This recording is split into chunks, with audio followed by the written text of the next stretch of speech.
lejos de lo que uno podría pensar.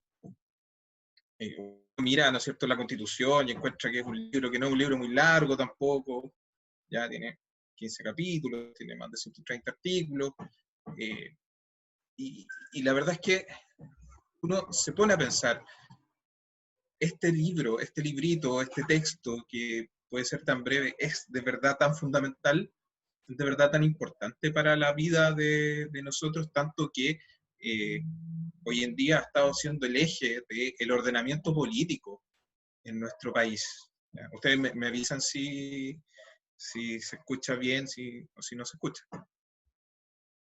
Entiendo que se escucha bien. O sea, ¿Romy? ¿Se escucha bien? Ah, súper. Sí, perfecto. La primera pregunta entonces que nos tenemos que hacer respecto al tema constitucional es, ¿por qué constituir? ¿Ya? ¿Por qué tener una constitución? Cuando se inició el debate constituyente, no cuando se inició, de hecho, mucho tiempo antes, ya antes del estallido social incluso, cuando como partido, ¿ya? Y también con algunos sectores de izquierda, planteábamos la necesidad de cambiar la Constitución y formaba incluso parte de nuestras campañas políticas, de nuestras campañas al Parlamento, nuestras campañas hasta municipales, nos encontrábamos con respuestas de la gente como, la verdad es que yo no como con la Constitución. ¿Ya? La verdad es que la Constitución a mí no me va a dar de comer. ¿Ya? Y vamos a ver más adelante, quizás en otras exposiciones se profundice, que a efectos de tener que comer de algo tan básico, ¿ya? Como tener que comer, como tener dinero suficiente para comprar el sustento diario, para adquirir el sustento diario, la alimentación diaria, está íntimamente relacionado con la Constitución. Solo como ejemplo, hoy día la iniciativa exclusiva para determinar el salario mínimo, es decir, la base desde donde parte lo que trabajadores y trabajadoras de nuestro país ganan, está radicado por la Constitución en el gobierno. ¿Ya? Solo el gobierno puede proponer normas que se relacionen, que incidan con el salario mínimo, con el poder adquisitivo entonces de la fuerza de trabajo de nuestro país. El Congreso no puede hacerlo, mucho menos otras autoridades como los alcaldes, ¿no es cierto? Autoridades intermedias como intendentes, gobernadores. Por lo tanto, cuando nos dicen la verdad es que la Constitución a mí no me sirve para comer, es más cercana la relación entre poder comer y lo que hay en la Constitución de lo que uno podría pensar. También nos dicen, mire, se cambie o no se cambie la Constitución, yo tengo que ir a trabajar igual. Mañana yo me tengo que levantar y tengo que igual ir a trabajar. Y la verdad es que sí, se cambie o no se cambie la Constitución, todos tenemos que ir a trabajar. Sin embargo, la manera y las condiciones en las cuales nosotros trabajamos, la manera y las condiciones en las cuales se ejerce, ¿no es cierto?, la estructura, los derechos y la forma en que se desarrolla la fuerza de trabajo en nuestro país está también íntimamente ligada con la Constitución. ¿Ya? El derecho a huelga, la negociación colectiva, la titularidad sindical, son cuestiones que no se comprenden fuera, ¿cierto?, del marco constitucional, que necesitan un marco constitucional para ser efectivos. Y por último, también otro tema.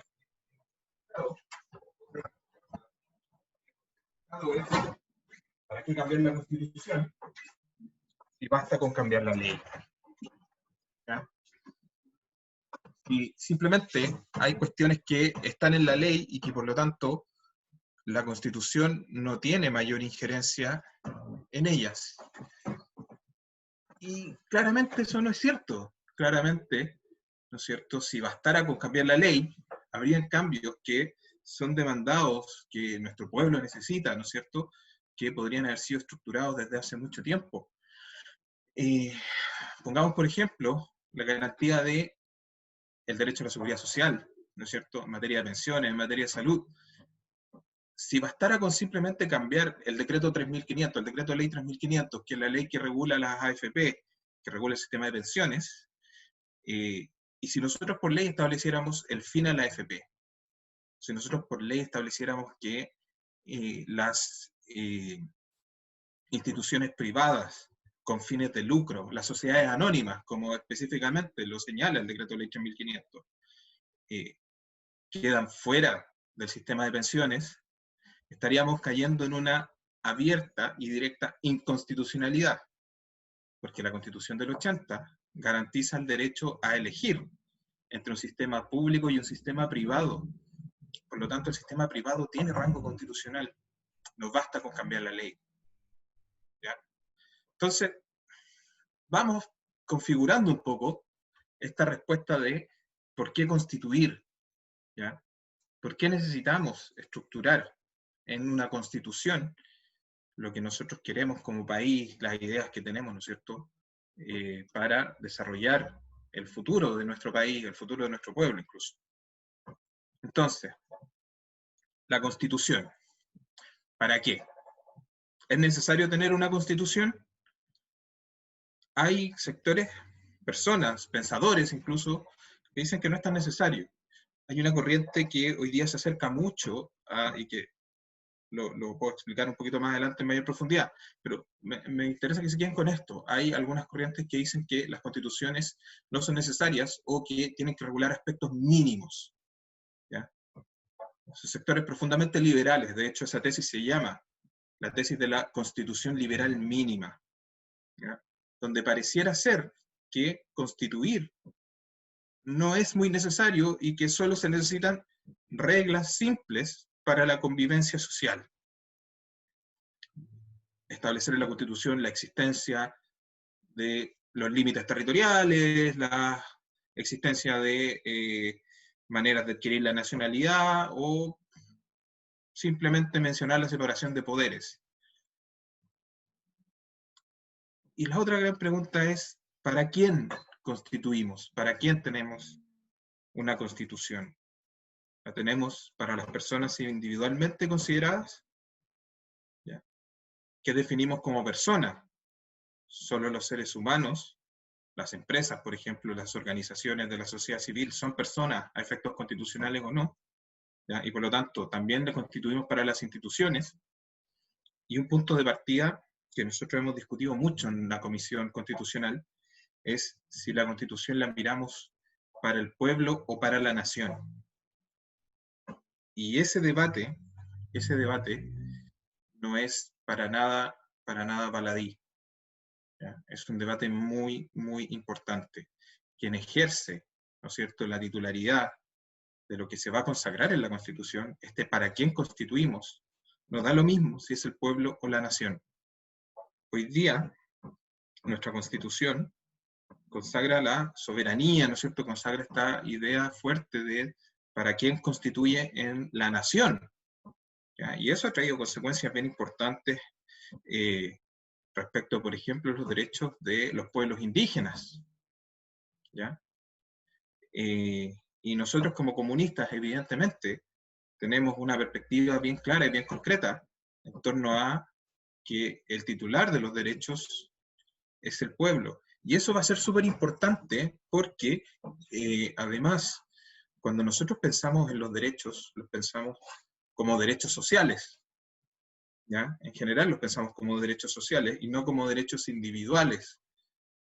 Y el ejercicio de los derechos sociales se explica mucho mejor desde el pueblo que desde la nación, porque desde el pueblo es omnicomprensivo, desde la nación es excluyente, porque como vemos en Chile, no sé, como vemos en Palestina, como vemos en Turquía, ¿no es cierto?, como vemos en distintos lados del mundo, las naciones tienden a excluirse unas de otras. Y el carácter nacional pasa a ser lo central, ¿no es cierto?, frente a el carácter social que tenga la estructura, ¿no es cierto?, de un Estado, la estructura de un país. ¿Ya? El carácter nacional va a generar exclusión, va a generar discriminación, ¿no es cierto? Solamente los que nos comprendemos a nosotros mismos con toda esta historia de lo nacional somos quienes tenemos derecho y estamos comprendidos en la Constitución, ¿no es cierto? Constituimos para nosotros, pero por exclusión constituimos para nosotros y no para ustedes. ¿Ya? Sin embargo, si miramos la Constitución para el pueblo, es porque constituimos para todos. Constituimos en solidaridad sin importar tu adscripción a una nación, a una religión, a una etnia, ¿ya? A un pueblo indígena determinado. Es crucial que nosotros entonces seamos capaces, como primera tarea, ¿no es cierto?, de concebir la Constitución como una construcción para el pueblo, incluso antes de pensar efectivamente cuáles son los detalles bajo los cuales estamos construyendo esta Constitución. El Estado, en signo de pregunta, ¿ya?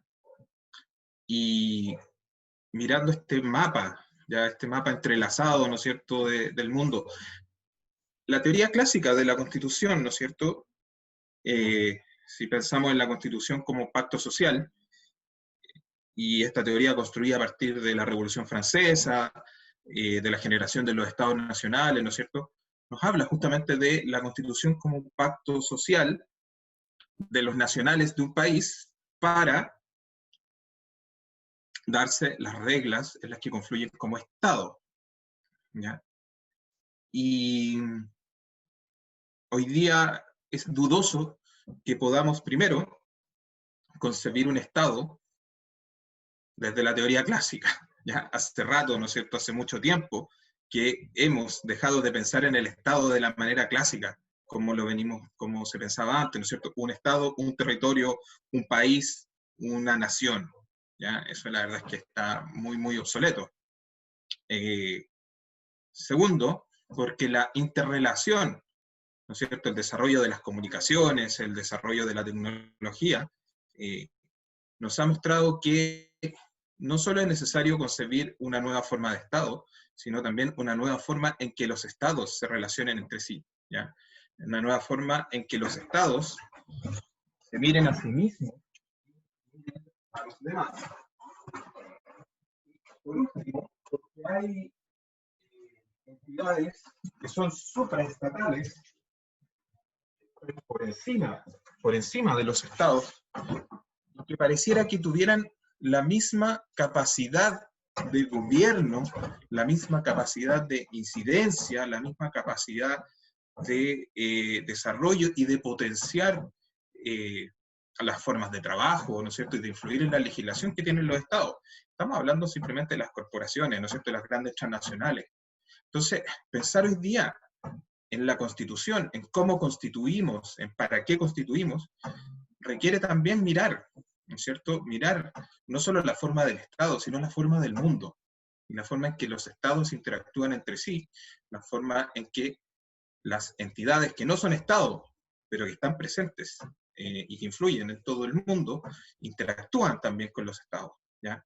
Por eso nosotros, por ejemplo, pensamos mucho en torno a la influencia que podrían tener los tratados internacionales, ¿no es cierto?, en la nueva Constitución, y esto que se caracterizó o se consagró en los acuerdos del 15 de noviembre, y que se consagró también en la reforma constitucional, que cita al cambio constitucional, en este respeto, ¿no es cierto?, a los tratados internacionales. Y ahí podríamos hacer una distinción. ¿Qué tratados internacionales son los llamados a respetar? Todos. Los pactos internacionales de derechos humanos, los tratados internacionales comerciales, ¿cuáles?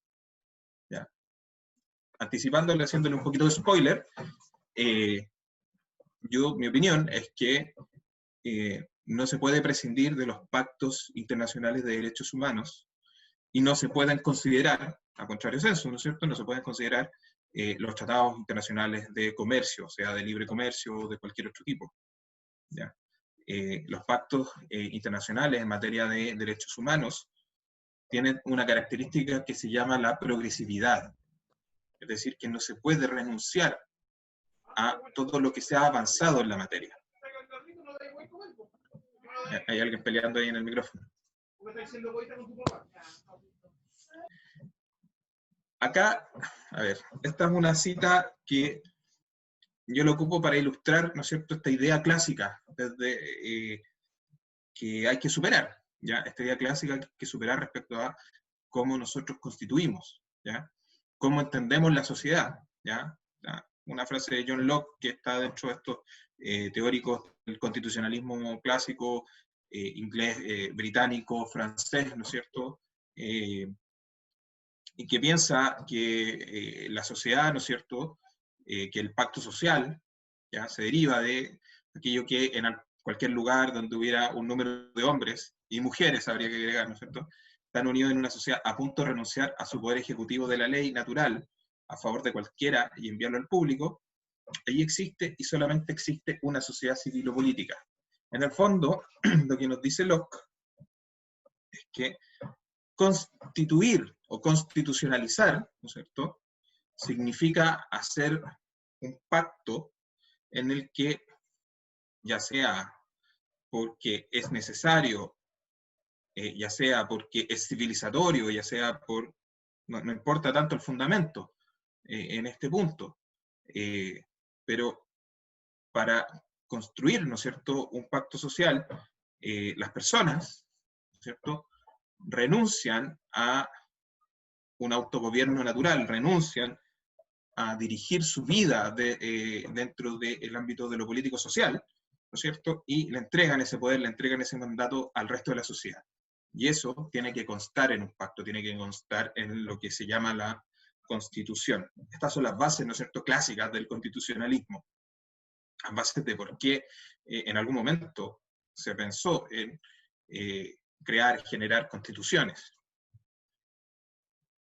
Saltamos a Hegel, ¿no es cierto?, antecedente directo del marxismo, ¿no?, y todas las teorías, ¿no es cierto?, que derivan del marxismo. Y Hegel nos dice algo bien interesante y que pareciera ser más actual, ¿ya? Que Hegel nos dice que en la sociedad civil cada miembro tiene en su persona su propio fin, ¿ya? Y nos describe la sociedad civil como el campo de batalla donde el interés privado individual de cada uno, ¿no es cierto?, se ejerce en contra de los intereses de los otros. No sé si alguna, no sé si alguien acá vio este documental de los Chicago Boys, donde se plantea una tesis muy semejante a la que está planteando Hegel, que sería una suerte de paralelo económico de la idea de sociedad civil, la idea de pacto social y la idea de constitución que hay detrás de la propuesta de Hegel, ¿ya? Porque para los Chicago Boys, el motor de la economía es el individualismo y es el egoísmo, ¿ya? Y se escribe claramente en ese documental. Si no lo han visto, yo se lo recomiendo que lo vean. Se escribe claramente y se deja expresa constancia, donde se dice, la verdad es que la economía solo funciona cuando impera la ambición y el egoísmo de cada uno. Acá lo que nos dice Hegel es, la sociedad solo funciona cuando impera el egoísmo de cada uno, ¿ya? El interés privado individual de cada uno. Y pareciera ser muy neoliberal, aunque, como sabemos, Hegel es muy anterior, ¿no es cierto?, a las tesis del neoliberalismo de los años 70. Pero la idea entonces que subyace acá es que al principio constitucionalizar parecería, ¿no es cierto?, la consagración de los derechos individuales a un rango un poquito más elevado. Veamos qué nos dicen los viejos marxistas, ¿ya?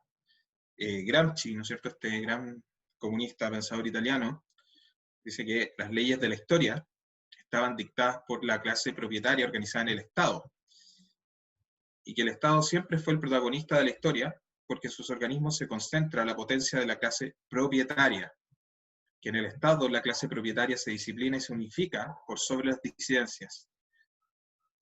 Esto significa que, analizando en realidad la historia de las constituciones, y como la tesis marxista lo señala claramente, la Constitución y por ende las leyes, ¿no es cierto?, son dictaminadas por la clase propietaria, son dictaminadas por la burguesía, si queremos una nomenclatura más típica, ¿ya? Y por lo tanto responden a los intereses de la clase dominante. Gramsci no nos da una opinión sobre si es bueno o si es malo, ¿ya? simplemente nos dice, hey, las cosas han funcionado de esta manera, ¿ya? Y se explica justamente por qué ideologías o teorías como la de Hegel, como la que vimos recién, ¿no es cierto?, donde el interés individual prima por sobre el interés colectivo, en la construcción de sociedad, eran las tesis dominantes, ¿ya? Y eran las tesis más favorables a una clase. Por lo tanto, la Constitución, durante mucho tiempo, ¿ya? Y esto para desmitificar también ciertos abstraccionismos, ciertas ideas un poco elevadas, la Constitución durante mucho tiempo, y no nos ha de extrañar para nada, lo vemos con la Constitución del 80, ha sido simplemente un instrumento al servicio de la clase dominante, ¿ya? Lo que no significa que no pueda ser un instrumento al servicio de las clases oprimidas. Y me gusta traer a ejemplo siempre un libro también muy entretenido, muy bien escrito y altamente recomendado, que se llama Las Memorias del Fuego, de Eduardo Galeano. Y Eduardo Galeano, en uno de sus, son una colección de micronarrativas, ¿no es cierto? Y en una de esas narrativas habla de Sandino, ¿ya? Y no de Sandino tan en particular, sino que habla de las prostitutas con las cuales se relacionaba Sandino y que formaban parte encubierta del trabajo revolucionario, ¿no es cierto?, que hacían los sandinistas. Y las prostitutas, cuando se acostaban con los soldados norteamericanos, con los Marines, con los USA Marines, ¿no es cierto?, les sacaban los secretos de dónde escondían las armas, de dónde iba a haber internación, ¿no es cierto?, de armas a Nicaragua, y por lo tanto Sandino podía anticiparse, los guerrilleros podían anticiparse, podían robar las armas, ¿no es cierto?, podían intervenir. Y uno se pregunta, con ese conocimiento, ¿no es cierto?, los guerrilleros, ¿qué hacían? ¿Ocupaban esas armas o simplemente las botaban? Porque eran las armas del enemigo, nada más textual que decir, esas son las armas del enemigo.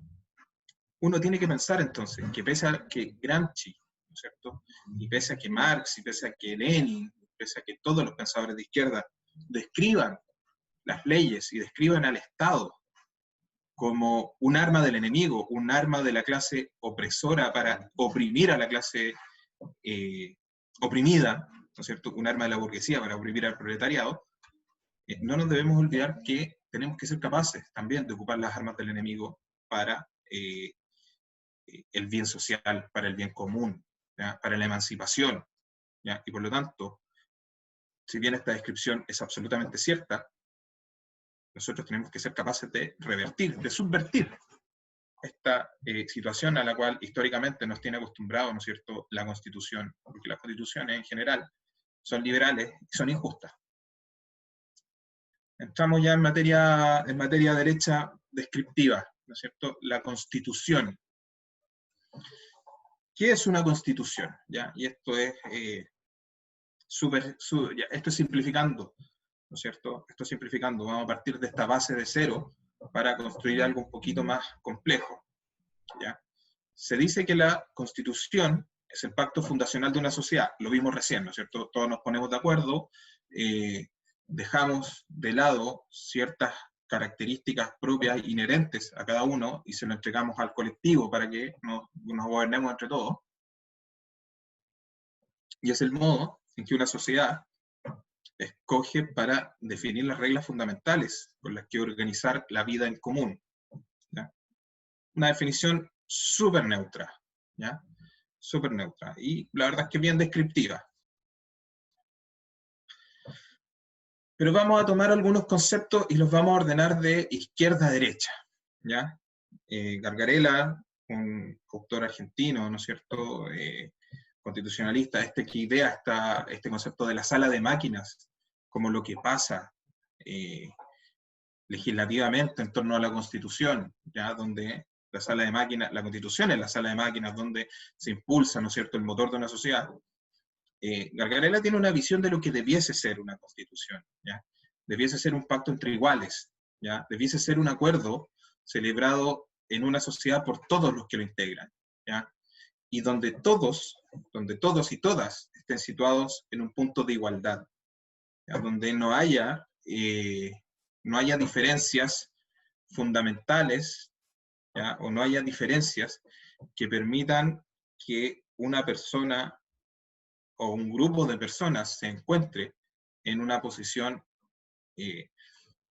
arbitrariamente ventajosa respecto al resto. Sabemos que en la realidad, ¿no es cierto?, ventajas van a haber, pero que esas ventajas no sean arbitrarias, ¿ya? Contipelli, por su parte, que es un autor italiano, ya nos da una definición un poco parecida a la que vimos recién.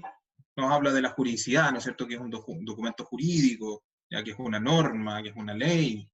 ¿Ya? La Constitución es una norma, una ley que estructura el Estado y donde se contienen ciertas disposiciones, ciertas normas que van a orientar las decisiones políticas, ¿ya? Y le pone ahí una idea ética respecto a que las decisiones políticas tienen que orientarse para concretizar el proyecto de bien común, pero también es una idea muy neutra, bastante neutra, ¿ya? Carl Schmitt, ¿ya? Un filósofo, y esto se van a sorprender, ¿eh? Yo fui alumno de Fernando Atria en la universidad, y Fernando Atria bien, es bien dado a fundamentar sus posiciones desde Carl Schmitt, ¿ya? Carl Schmitt, que todos los que conocen a Schmitt saben que es un autor que uno difícilmente podría encasillar como un autor de izquierda. Ya algunos señalan que fue nacionalsocialista, incluso que fue nazi. Y lo pongo acá para ejemplificar cómo esta idea de Hegel, esta idea hegeliana, ya que vimos hace un rato, ¿no es cierto?, del egoísmo como motor de la construcción de sociedad, tiene repercusiones más tarde, ¿ya? Carl Schmitt también da una visión neutral, ¿ya? Pero a diferencia de Contipelli, Carl Schmitt da una noción que pareciera ser no tener una carga ética, ¿ya? Nos dice que la Constitución es un texto codificado, jurídico, político, que es fruto de un poder constituyente, que tiene que separar, ¿no es cierto?, los poderes. Pero la Constitución tiene que estar lejos de la idea de bien común, ¿ya? No se acerca a la idea de bien común. Y como les dije hace un rato, las constituciones son liberales, no existen, la mayoría de las constituciones, ¿no es cierto?, al menos son liberales. Hay otras que son profundamente acentuadas de derecha, ¿no es cierto?, o neoliberales, como la que tenemos nosotros. No existen constituciones neutras, ¿ya? Quien pretenda decir que las constituciones son neutras, que carecen de ideología, o lo hace intencionadamente o no sabe de lo que está hablando, ¿ya? Uno quizás podría pretender que la Constitución tuviera un carácter marcadamente distinto, ¿no es cierto?, a lo neoliberal, y que además fuera lo más inclusiva posible. Y eso efectivamente está bien, ¿ya? Yo no creo que estemos en un estadio histórico, en un momento histórico, donde seamos capaces de construir para nuestro país una constitución totalmente, ¿no es cierto?, de izquierda, una constitución ideológica, ¿ya? Sin embargo, ideología va a tener, posición política va a tener, porque la construcción de una constitución, el definir para qué constituimos y para quién constituimos, es una toma de posición política, ¿ya? Y eso es algo que subyace y está presente en estos tres conceptos, quieran ser neutros o no quieran ser neutros y reconozcan un punto de partida, una posición, ¿ya? ¿Por qué constitucionalizamos? ¿Ya? Ya vimos para qué, ya vimos para quién, pero quizás esta pregunta que pareciera ser muy filosófica, me encanta esta imagen porque el que sale ahí riéndose es Carlos Montesino, un gran amigo mío que lamentablemente murió hace algunos años, y que estábamos en una de esas marchas. Lo que da cuenta de que mucho antes del estallido, ¿no es cierto?, estábamos en disposición de exigir, tirar a la basura la Constitución del 80, lo que implica crear una nueva Constitución. Pero para querer crear una nueva Constitución tenemos que saber ¿Por qué? ¿Ya? ¿Por qué? Y que no sea una pregunta retórica, que no sea una pregunta filosófica. ¿Ya? ¿Por qué constitucionalizamos? ¿Por qué queremos consagrar en la Constitución y no en otro lado las cosas que queremos consagrar en la Constitución? Y la primera respuesta es que constitucionalizar significa garantizar. ¿Ya? Significa garantizar. ¿Qué garantizamos? Todo aquello que se considera fundamental. ¿Ya? Y todo aquello que se considera fundamental, al constitucionalizarse, se producen dos efectos. ¿Ya? Estoy hablando esto desde nuestra perspectiva, estoy respondiendo el por qué. ¿Ya? Lo que nosotros vamos a considerar fundamental, lo vamos a hacer y lo vamos a constitucionalizar porque primero lo queremos sustraer del mercado. Lo queremos restar del mercado. No queremos que la asignación arbitraria de recursos, ¿no es cierto?, se ocupe de asignar derechos y garantías, se ocupe de asignar libertades. ¿Ya? Lo político no puede asignarse por lo económico. En segundo lugar, también, y esto quiero que se entienda, y si alguien tiene una duda que me lo pregunte, porque es complejo de entender y no suena muy bonito, pero yo creo que es crucial. ¿Ya? Constitucionalizar también significa sustraer lo fundamental de las decisiones de la mayoría. Como no queremos que las mayorías decidan, la verdad es que en ciertos ámbitos no queremos que las mayorías decidan. Queremos que esté preestablecido, que no sea afectado, que no esté sometido al vaivén, de lo cual sí va a estar sometido todo aquello que no sea fundamental. Con esto no significa coartar el legítimo debate democrático. ¿Ya? Lo que significa es que hay cuestiones que son tan fundamentales, que son tan importantes, que no pueden variarse por mayorías circunstanciales.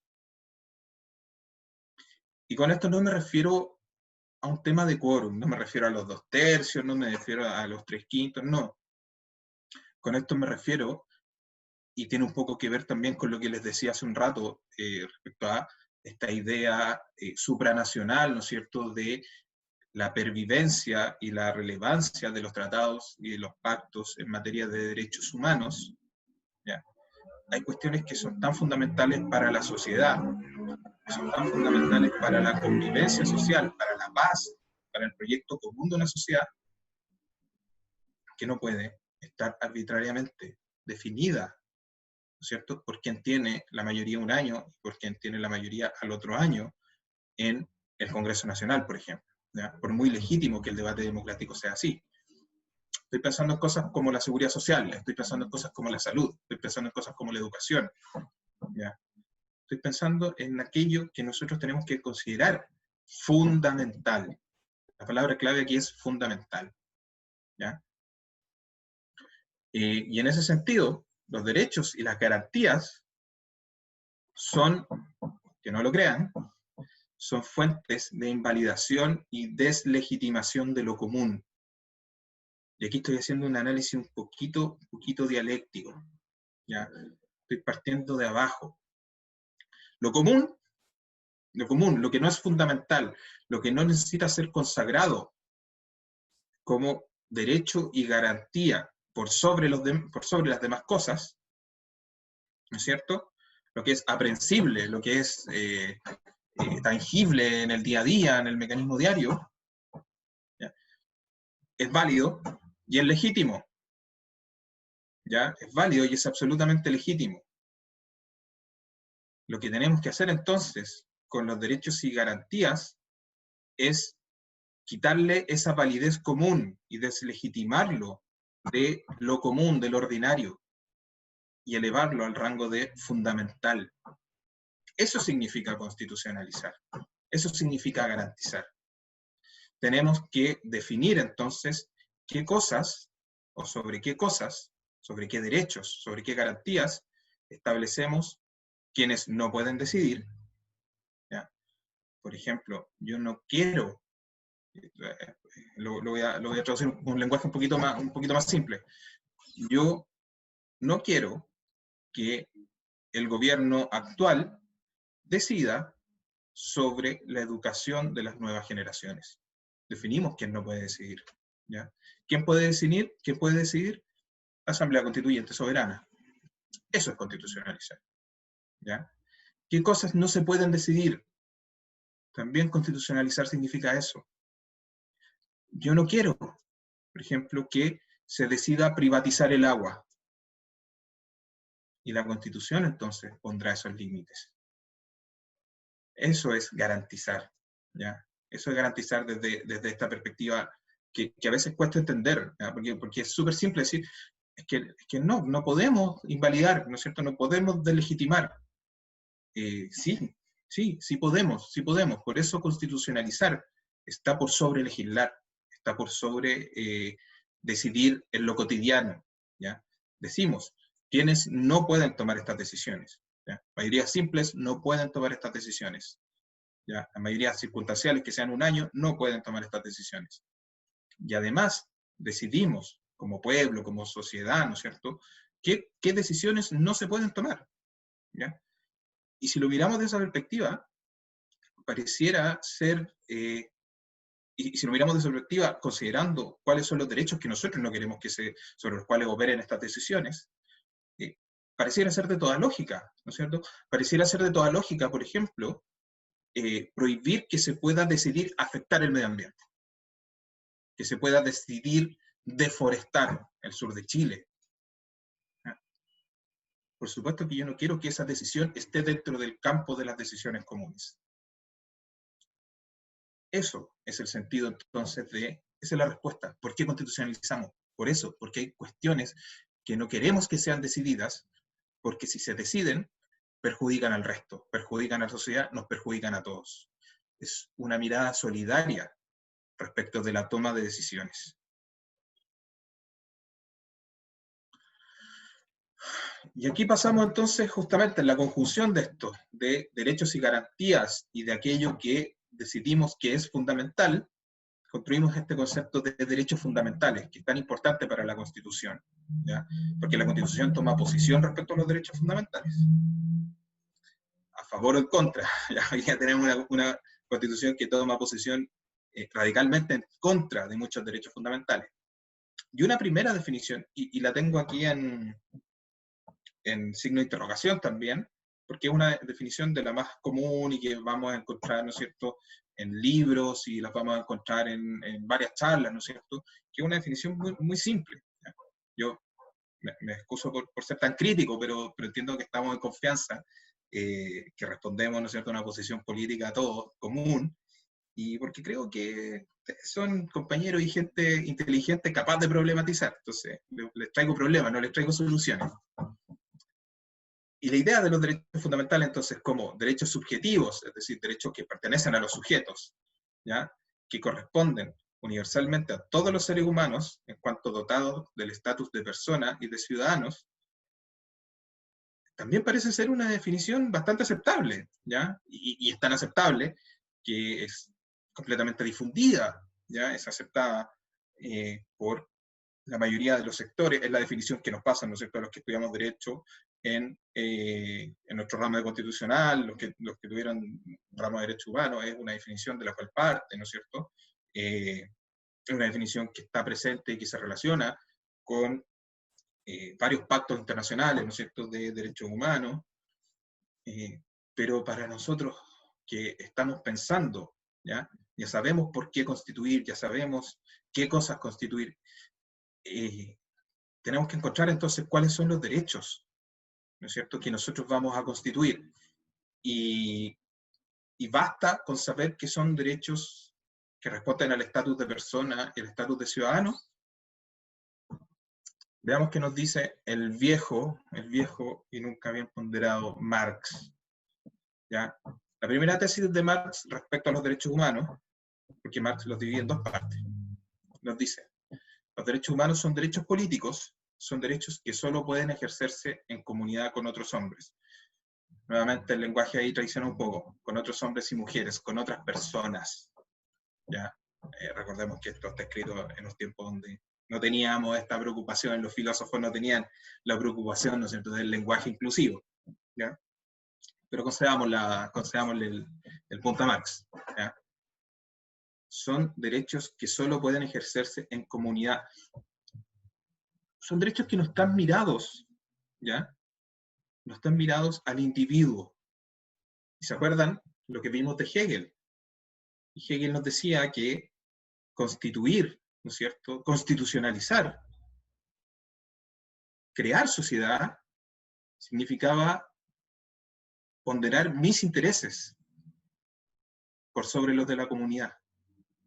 Y Marx nos dice, nuevamente, invirtiendo a Hegel, esa vieja costumbre de Marx, nos dice, no, al revés, no son derechos que se miran a uno como individual, como individuo, que se miran individualmente.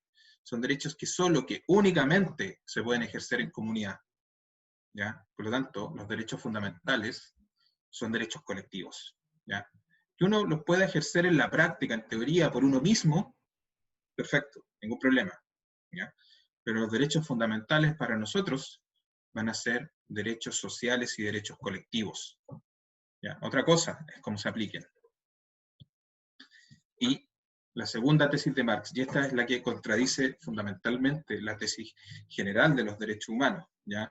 Nos dice que los llamados derechos humanos, los derechos del hombre, ¿no es cierto?, a diferencia de los derechos del ciudadano, no son otra cosa que los derechos del miembro de la sociedad burguesa, ¿no es cierto?, del hombre egoísta, ¿se acuerdan? Estamos hablando del egoísmo, del hombre separado del hombre y de la comunidad. Es decir, nosotros tenemos que ser capaces de separar la paja del trigo. Tenemos que saber cuáles, en qué intensidad, en qué calidad y en qué capacidad van a ser aquellos derechos que nosotros vamos a elevar al rango de fundamentales, que se los vamos a quitar al mercado y que se los vamos a quitar a las mayorías simples, ¿no es cierto? Se los vamos a quitar a esta idea egoísta de comunidad burguesa, ¿cierto?, para construirlo en un derecho que solo puede ser ejercido en comunidad, que solo pueda ser ejercido en sociedad. En el fondo, que mire al bien común. Acá yo les propongo 4 ideas sobre los derechos fundamentales. ¿Ya? Primero, y esto a partir justamente de todos estos análisis, o todas estas propuestas derivadas del marxismo, ¿no es cierto?, del marxismo clásico. Primero, tenemos que ser capaces de diferenciar entre derechos fundamentales y derechos patrimoniales. ¿Ya? Los derechos patrimoniales son simplemente los derechos que podemos valorizar, que podemos ejercer, y por lo tanto hay un caso muy particular, y yo no conozco bien cuál es el programa a futuro, pero yo creo que hay algo que en esta escuela constituyente debería profundizarse, es en el derecho a propiedad. Quizás debería tener, incluso le sugiero, le puedo proponer a algún expositor, expositora, porque es tan relevante que seamos capaces de diferenciar el derecho fundamental a la propiedad del derecho patrimonial común, vulgar, de propiedad privada, que eso puede ser incluso la marca que defina y que diferencie un tipo de constitución de otra. Hoy día uno de los grandes problemas que tenemos a raíz de la construcción constitucional chilena es que todos los derechos fundamentales, todos los derechos que están en la Constitución, ¿no es cierto?, están sujetos a esta idea patrimonial, a esta idea de propiedad, ¿no es cierto?, a esta idea económica que subyace, que está detrás del derecho de propiedad. Hoy día, por ejemplo, para defender a los estudiantes, a las estudiantes que son expulsados de los colegios, se alude a la propiedad a la matrícula, no al derecho a la educación. ¿Ya? ¿Por qué? Porque el derecho a propiedad es el que está resguardado y cubierto en la Constitución. Entonces, necesitamos ser capaces de analizar paso a paso, derecho a derecho, si es posible, y diferenciar el contenido de derecho fundamental del contenido de derecho patrimonial. Porque el contenido de derecho patrimonial se lo podemos dejar a la ley. El contenido de derecho fundamental se lo tenemos que entregar a la Constitución. Tenemos que decidir constituirlo. ¿Ya? Los derechos fundamentales son el parámetro de la igualdad jurídica. Tienen que serlo. ¿Ya? La manera en que un país, en que un Estado, en que un pueblo constitucionalice sus derechos fundamentales, nos va a servir para medir cuál es la igualdad, ¿no es cierto?, entre los distintos miembros de esa sociedad, de ese pueblo. La anticipaba hace un rato, los derechos fundamentales tienen un carácter supranacional, internacional, llámenlo como quieran. Los derechos fundamentales son importantes para la humanidad, no son importantes para una nación ni para un pueblo considerado en sí mismo, ¿ya? Y esto lo digo a raíz de las tesis sobre el cambio constitucional, ¿ya? Y sobre el plebiscito, ¿no es cierto? Y la idea de convención constitucional, que tienen que ver con la llamada hoja en blanco, ¿ya? Yo creo que la hoja en blanco, entre comillas, solo puede referirse a la Constitución del 80 o a las constituciones anteriores. No puede referirse en ningún caso a los derechos fundamentales. No partimos de cero. La generación, la creación, el reconocimiento de los derechos fundamentales en el mundo, en Latinoamérica, costó sangre, costó sudor, costó lágrimas. No podemos desconocerlos, y los derechos fundamentales, gracias a esa naturaleza, tienen esa característica que yo les decía hace poco, son progresivos. Que sean progresivos significa que solo pueden avanzar, y no podemos retroceder ni renunciar a ellos, ni siquiera en virtud de crear una nueva constitución. Por último, y esto número 4, relacionado con el número 1, tenemos que ser capaces de considerar garantías primarias y secundarias en los derechos fundamentales. ¿Y esto qué significa? Significa que existen obligaciones, que son las obligaciones primarias, que están dentro de los derechos fundamentales, ¿ya? Que son la obligación de prestación y la prohibición de lesión. ¿Ya? Están contenidos en los derechos fundamentales. Se lo explico con ejemplo. Derecho a la seguridad social. Para nadie, ¿no es cierto?, para ninguno de nosotros debiese haber dudas sobre que el derecho a la seguridad social es un derecho fundamental y que debe estar constitucionalizado. ¿Ya? Hay una obligación de prestación que el Estado, que la sociedad se obliga con cada uno de sus miembros, ¿ya? Y que es el bienestar, ¿no es cierto?, ante las contingencias, como la vejez, como el embarazo, como el desempleo, como la enfermedad profesional, ¿ya? Como sociedad, y por lo tanto como Estado, nos obligamos a otorgar una prestación que tenga un contenido de hacer cumplir ese derecho fundamental, ¿ya? Esa es una obligación primaria que deriva directamente de ese derecho consagrado. Prohibición de lesión, lo mismo. Libertad de prensa. Lo que nos dice la libertad de prensa como obligación primaria es que hay una obligación del Estado, pero también del resto de la sociedad, de abstenerse de lesionar ese derecho. ¿Ya? Estamos obligados, principalmente obligados, a no impedir, ¿no es cierto?, que se ejerza la libertad de prensa, a no entorpecerla. ¿Ya? Esas son las obligaciones primarias, se reducen a ese tipo de obligaciones, a prestar un servicio, a otorgar una prestación que haga coherente, concreto y real el derecho fundamental, o a prohibir que el derecho fundamental pueda ser, se pueda impedir su ejercicio, ¿ya? A prohibir que se lesione el derecho fundamental. Eso se va a tener un correlato, ¿no es cierto?, con las llamadas obligaciones secundarias, que es que cuando se infringe, cuando se viola una de estas obligaciones primarias, hay una consecuencia, ¿ya? Y la consecuencia es reparar patrimonialmente, es decir, dar una cifra de dinero por indemnización, ¿no es cierto?, o sancionar judicialmente, castigar, ya sea con cárcel, con alguna inhabilidad, etc. Las obligaciones secundarias son una consecuencia, ¿ya? Son una consecuencia del impedimento de otorgar cuando se impide, ¿no es cierto?, que se otorgue la prestación, o cuando se lesiona, ¿no es cierto?, la obligación de un derecho fundamental.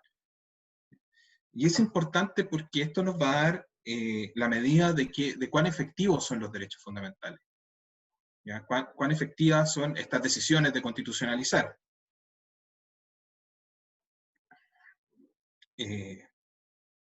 No puede existir una sin la otra, en teoría, ¿ya? En teoría. En la práctica, justamente al negar la sanción judicial o la reparación patrimonial, al negar eso, se niega la obligación primaria, se niega el derecho fundamental en sí mismo. Ejemplo clásico, la Constitución hoy día garantiza el acceso a la salud. Garantiza el acceso a la salud. No garantiza la salud como derecho dentro de su contenido, pero garantiza el acceso a la salud. Pero como no hay una obligación secundaria, ¿ya? Porque si una persona no tiene acceso a la salud, ¿no es cierto?, no hay una reparación patrimonial o no hay una sanción judicial, en el fondo lo que no hay es una consagración del derecho, ¿ya? Por lo tanto, lo que tenemos que ser capaces también de hacer en la Constitución que queremos es construir un mecanismo fuerte de protección de las garantías, ¿ya? Y ese mecanismo fuerte de protección de las garantías, de protección de los derechos, solo va a ser posible, ¿cierto?, si tenemos clara esta distinción y si además consagramos, ¿no es cierto?, ambas obligaciones y ambas protecciones. La soberanía, ¿ya?, concepto fundamental, ¿ya? Nuevamente el viejo Marx, ¿ya? Marx nos decía que la emancipación política es al mismo tiempo la disolución de la vieja sociedad sobre la que descansa el Estado, que se ha enajenado al pueblo, el poder señorial. La revolución política es la revolución de la sociedad civil. ¿Qué tiene que ver esto con la soberanía? Primero, porque la soberanía es esencialmente emancipación política. Es la capacidad de decidir que tiene la sociedad respecto a cambiar o no cambiar. Cambiar el carácter del Estado, cambiar la idea de sociedad, cambiar el plan de bien común, cambiar las proyecciones, cambiar las reglas del juego. Eso es ejercicio soberano, ¿ya? Y claro, la vieja sociedad se lo ha quitado, se lo ha enajenado al pueblo, ¿ya? Y no va a ser acto soberano el cambio constitucional, esta decisión de constituir, no va a ser un acto soberano si no hay una participación plena del pueblo. Entonces, constitucionalizar también significa ejercer soberanía. Es un acto de emancipación, porque vamos a tomar las decisiones en colectivo, por medio de representantes. Sí, puede ser, no hay ningún problema en eso, ¿ya? Pero todos tenemos que participar, ya sea definiendo nuestros representantes, ya sea definiendo lo que los representantes van a reflejar de las decisiones colectivas. Y ejercer soberanía, al constitucionalizar, es una época de crisis, ¿ya? Una época de crisis muy a la gramsciana, muy en esta idea de que está presente cuando decimos que las crisis son aquellos momentos donde lo viejo no termina de morir y lo nuevo no termina de nacer. Tenemos que ser conscientes de que constitucionalizar es una ruptura dialéctica, ¿ya? Que por más que queramos hacer borrón y cuenta nueva, no es posible nunca partir en nada desde cero, ¿ya? Pero nosotros tenemos que ser capaces de definir cuál es ese punto de partida. Si vamos a partir desde lo viejo para construir lo nuevo, tenemos que saber qué cosas de lo viejo van a sobrevivir. Y en ese sentido, yo les planteaba justamente que la decisión sea que vamos a decidir conservar de lo viejo aquello que ha sido progresivo, aquello que es aceptable, la consagración de los derechos fundamentales tal como, y solo como punto de partida, ¿ya? Pero la consagración de los derechos fundamentales tal como se entiende en la comunidad internacional a raíz de los pactos internacionales de derechos humanos. Ese es nuestro punto de partida de lo viejo, ¿ya? Y por último, es necesario recuperar la propiedad de lo político. Marx nos hablaba de esta enajenación de lo político, de este robo, ¿ya? De este robo de lo político, de este robo del carácter político de las decisiones cotidianas. Volvemos al inicio, ¿se acuerdan? Tengo que trabajar, la Constitución no me va a comprar el pan, ¿ya? Si me enfermo la Constitución no me va a sanar. Tenemos que ser capaces de explicar que la Constitución no es una receta mágica, pero la gran mayoría de los problemas cotidianos que sufrimos como sociedad, y no como individuos, ya como sociedad, se explican por cómo está estructurada hoy día la Constitución y cómo esa estructura se refleja en el resto de las leyes, en el resto de las acciones y de las decisiones políticas. El poder constituyente, otro concepto muy importante.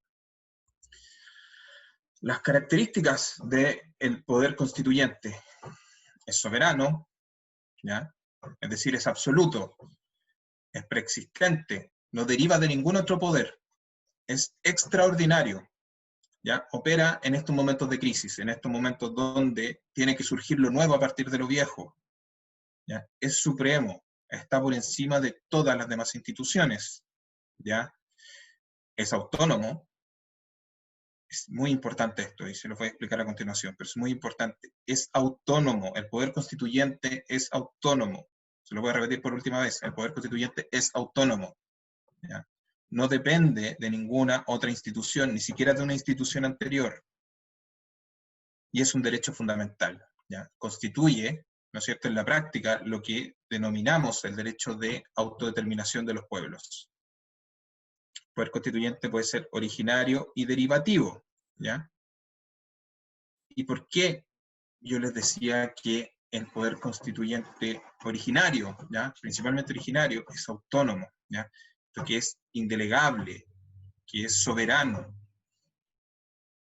Porque hoy día nos enfrentamos a un escenario, a raíz del plebiscito y a raíz de la construcción fundamentalmente de la Convención Constitucional, donde hay una suerte de resta, ¿ya?, una suerte de limitación del poder constituyente soberano. Cuando se nos dice, hubo un acuerdo por el cual firmamos, nosotros no, ¿ya?, pero cuando los otros nos dicen, nosotros firmamos por 2/3, nosotros firmamos por mantener los tratados internacionales, ¿no es cierto? Nosotros firmamos por, no sé, el mecanismo de elección, ¿ya? Y uno se pregunta entonces si ellos firmaron y si pasó por el legislativo, si pasó por una reforma constitucional y si está consagrado en la propia Constitución del 80, ¿es completamente soberano? Que no se pueda, que el órgano soberano constituyente no pueda modificar el quórum por el cual va a tomar decisiones. No puede decir, ¿sabes qué? La verdad es que yo no estoy de acuerdo con los 2/3. Yo creo que tenemos que bajar los 3/5, o yo creo que si no logramos ponernos de acuerdo, no es que no se decida nada, sino que vamos a llevar a referéndum para que el pueblo decida. Prohibir ese ejercicio, entonces, es limitar la soberanía, ¿ya? La soberanía como autodeterminación de un pueblo, ¿ya? Queda más bien en el ámbito del poder constituyente derivado, que se ejerce por el poder legislativo, se ejerce por el Congreso, ¿ya? Pero el soberano y los representantes del soberano no deben estar afectos a ningún límite anterior ni ningún límite posterior, ¿ya? Eso es soberanía. encontrémonos un poquito con este concepto de autodeterminación. ¿Ya? La autodeterminación, como señala Luis Díaz, un abogado también que se ha dedicado mucho a estos temas, es un derecho de un tipo específico de colectividad humana, ¿ya? Unida por la conciencia y la voluntad de construir una unidad capaz de actuar en función de un futuro común. Es decir, un grupo de personas, ¿ya?, humanas, tenemos conciencia colectiva de grupo, ¿ya? Y por lo tanto, actuamos pensando con esa conciencia colectiva, actuamos pensando en el futuro de manera positiva. Queremos construir un futuro común, ¿ya? Que nos dice Rosa Luxemburgo, ¿ya? Esta tremenda pensadora. Dice que bajo el dominio del capitalismo no existe la autodeterminación de los pueblos. No se puede ejercer, ¿ya? Y que en una sociedad de clases, cada clase de la nación lucha por autodeterminarse, por nación entiéndase pueblo, ¿no es cierto?, de una manera distinta, y que para las clases burguesas la libertad nacional está totalmente subordinada a la del dominio de clase. Nos tira un piano por la cabeza Rosa Luxemburgo, ¿eh? Nos dice, no hay capacidad de autodeterminarse, ¿ya? Yo creo que eso hay que entenderlo en el siguiente contexto. ¿Se acuerdan de lo que les decía de Sandino? ¿Ya? Tomar las herramientas del enemigo para volverlas contra el enemigo, tomar las herramientas de clase para volverlas contra la clase dominante. Constitucionalizar, si lo hacemos bien, si somos capaces, puede significar autodeterminarse. Esta es una clave que da cuenta de la importancia del proceso en el que estamos presentes, ¿ya? Podemos ser capaces de orientar hacia la plena soberanía, podemos ser capaces de definir que la toma de decisiones no esté condicionada por los acuerdos, por los límites que se impuso en el pasado, y por pasado puedo referirme hasta el 15 de noviembre del año pasado, no necesariamente un pasado muy atrás, ¿ya? Para que pueda significar autodeterminarse, constitucionalizar, las decisiones que se adopten tienen que ser integradoras, tienen que ser inclusivas. Todos los sectores, todas las razas, todas las naciones deben decidir primero, sobre todo. Todos tienen derecho a decidir sobre todo, ¿ya? Pero también los incumbentes tienen derecho a decidir sobre lo que les incumbe. Pueblos indígenas tienen que decidir cuál es la consagración que quieren para los pueblos indígenas en la Constitución. Las mujeres tienen que decidir cuál es el enfoque que la Constitución va a tener respecto de las mujeres. Las disidencias sexuales tienen que decidir qué es lo que va a consagrar la Constitución, cuáles son los límites que va a imponer, cuáles son los derechos que va a crear, que va a generar para las disidencias sexuales. Y las decisiones tienen que ser progresivas. Insisto nuevamente, no se puede renunciar a lo que ya se ha logrado. Los derechos humanos tienen que contar, ¿no es cierto?, con esta independencia, con esta idea de ser la punta de lanza y el pie de salto desde el cual construimos la nueva Constitución. Y esto nos presenta algunos problemas, ¿no es cierto? ¿Hasta dónde se puede ejercer la autodeterminación sin afectar la soberanía? ¿Se puede preestablecer límites a la soberanía cuando se decide ejercerla? A mi juicio, ser capaces de resolver hasta dónde se puede ejercer la autodeterminación, ¿ya? Si nosotros decimos que la autodeterminación va a tener como límites ciertos derechos, ¿ya?, que no pueden ser afectados, ¿ya? Y que esos mismos derechos son los límites a la soberanía, ¿cierto? Yo creo que podríamos resolver el problema, ¿ya?